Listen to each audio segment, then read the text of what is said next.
Assalamualaikum warahmatullahi wabarakatuh. Perkenalkan, kami dari kelompok 8 ingin mempresentasikan tentang dana alokasi umum dan dana alokasi khusus yang beranggotakan Putri Anggraini, Nurlela, Hasanatul Awaliyah, Restu Ramadan, dan Hamdani. Baik, yang pertama ada alokasi umum. Dana alokasi umum adalah dana yang bersumber dari pendapatan APBN yang dialokasikan dengan bertujuan pemerataan kemampuan keuangan antar daerah untuk mendanai kebutuhan daerah dalam rangka pelaksanaan desentralisasi. Secara mudahnya dapat diartikan sebagai dana yang dialokasikan oleh pemerintah pusat kepada daerah otonom di Indonesia setiap tahunnya sebagai dana pembangunan. Dan ini juga bagian dari komponen belanja APBN dan menjadi salah satu komponen pendapatan dari APBD. Selanjutnya adalah formula dan faktor penentuan DAU secara nasional. Faktor dan penentuan DAU secara nasional berdasarkan UU nomor 33 tahun 2004 terdapat 3 bagian pokok. Yang pertama adalah ditetapkan 26% dari pendapatan dalam negeri atau PDN yang ditetapkan dalam APBN.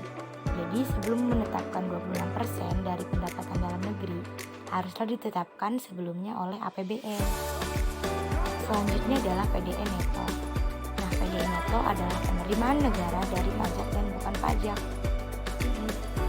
Nah, PDN neto tersebut juga harus terlebih dahulu dikurangi dengan penerimaan negara yang dibagikan kepada daerah.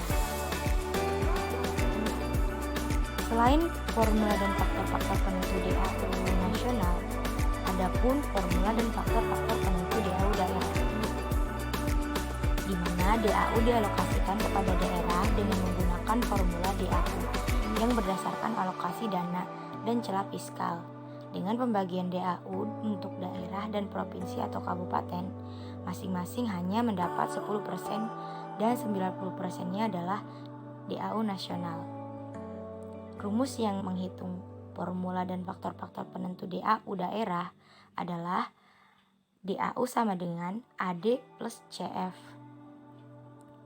Dengan keterangan, DAU merupakan alokasi DAU per daerah. AD, alokasi DAU berdasarkan alokasi dasar. CF, alokasi DAU berdasarkan celah fiskal. Lalu, alokasi dasar dihitung berdasarkan data jumlah pegawai negeri sipil daerah atau PNSD dan besaran belanja gaji PNSD dengan memperhatikan kebijakan-kebijakan lain terkait dengan penggajian. Sementara itu, celah fiskal merupakan selisih antara kebutuhan fiskal dan kapasitas fiskal. Kebutuhan fiskal merupakan kebutuhan pendanaan daerah dalam rangka melaksanakan fungsi layanan dasar umum yang diukur melalui variabel sebagai berikut. Yang pertama adalah jumlah penduduk. Selanjutnya adalah luas wilayah yang meliputi luas darat dan luas wilayah perairan. Ketiga, indeks kemahalan konstruksi. Yang keempat adalah indeks pembangunan manusia. Yang kelima, produk domestik regional bruto atau atas dasar persentase jumlah gaji PNSD atau pegawai negeri sipil daerah dan besaran belanja gaji PNSD dengan memperhatikan kebijakan-kebijakan perbaikan penghasilan PNS antara lain kenaikan gaji pokok, gaji bulan ke-13, formasi CPNSD, dan kebijakan-kebijakan lain terkait penggajian. Menurut pasal 32 Undang-Undang Nomor 33 Tahun 2004, adapun data dasar yang digunakan adalah data gaji induk yang terdiri dari komponen gaji pokok, tunjangan keluarga, tunjangan jabatan, tunjangan PPh, tunjangan beras. Komponen alokasi dasar dalam DAU tidak dimaksudkan untuk menutup seluruh kebutuhan belanja gaji PNSD, terlebih untuk daerah yang memiliki kapasitas fiskal tinggi. Selanjutnya, yakni kebutuhan fiskal merupakan kebutuhan pendanaan daerah untuk melaksanakan fungsi layanan dasar umum seperti penyediaan layanan kesehatan dan pendidikan, penyediaan infrastruktur, dan pengentasan masyarakat dari kemiskinan yang diukur dengan data jumlah penduduk, luas wilayah, indeks kemahalan konstruksi, indeks pembangunan manusia, produk domestik regional bruto per kapita, dan total belanja rata-rata.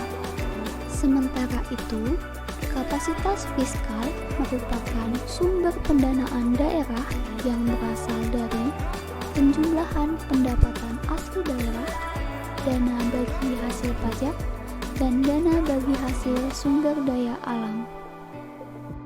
Indikasi kebutuhan dana DAU disusun dengan memperhatikan perkiraan celah fiskal per daerah secara nasional, yakni dengan melihat kebutuhan pendanaan penyelenggaraan pemerintahan dan pembangunan daerah, perkiraan DAU dalam 3 tahun terakhir, dan perkiraan penerimaan dalam negeri neto. Penyediaan data dasar.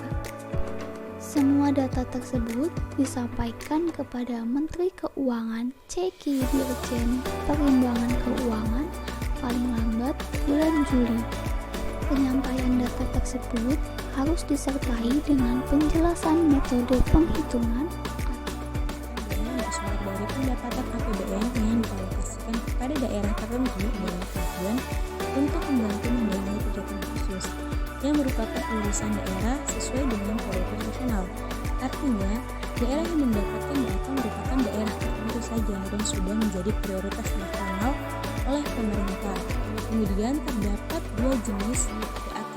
Yang pertama DAK fisik. DAK fisik merupakan dana yang dialokasikan untuk membantu pendanaan kegiatan khusus fisik daerah seperti infrastruktur jalan dan pengadaan sarana dan prasarana dan lain sebagainya. Kemudian DAK non fisik. DAK non fisik merupakan dana yang dialokasikan untuk membantu pengadaan kegiatan khusus non fisik daerah seperti halnya pendidikan, kesehatan dan lain sebagainya. Selanjutnya, terdapat stakeholder pembantu DAK. Yang pertama ada Kementerian Keuangan, yang kedua ada Kementerian Perencanaan Nasional atau sering kita kenal Bappenas, dan yang ketiga Kementerian Teknis. Kementerian Teknis di sini merupakan Kementerian PUPR. Seiring berjalannya waktu, bidang-bidang yang didanai DAK semakin berkembang. Seperti pada tahun 2012 sudah terdapat 19 bidang yang didanai DAK, meliputi bidang pendidikan, bidang kesehatan, infrastruktur jalan, infrastruktur irigasi, infrastruktur air minum, infrastruktur sanitasi, prasarana pemerintah, kelautan dan perikanan, pertanian, lingkungan hidup, keluarga berencana, kehutanan, perdagangan, sarana dan prasarana daerah tertinggal, listrik pedesaan, perumahan dan lingkungan, transportasi pedesaan, sarana dan prasarana kawasan perbatasan, keselamatan transportasi darat.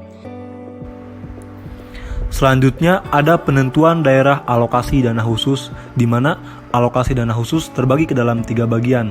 Yang pertama ada kriteria umum, kedua kriteria khusus, dan yang ketiga ada kriteria teknis. Kriteria umum dirumuskan berdasarkan kemampuan keuangan daerah yang dicerminkan dari penerimaan umum APBD setelah dikurangi belanja pegawai negeri sipil daerah.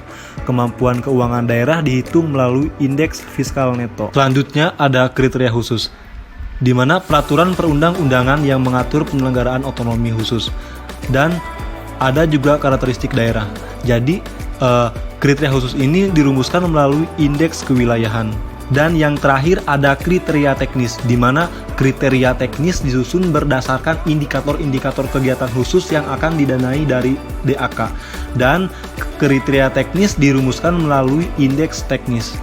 Ada juga penggunaan DAK, di mana alokasi DAK per daerah ditetapkan dengan peraturan Menteri Keuangan paling lambat 2 minggu setelah Undang-Undang APBN ditetapkan.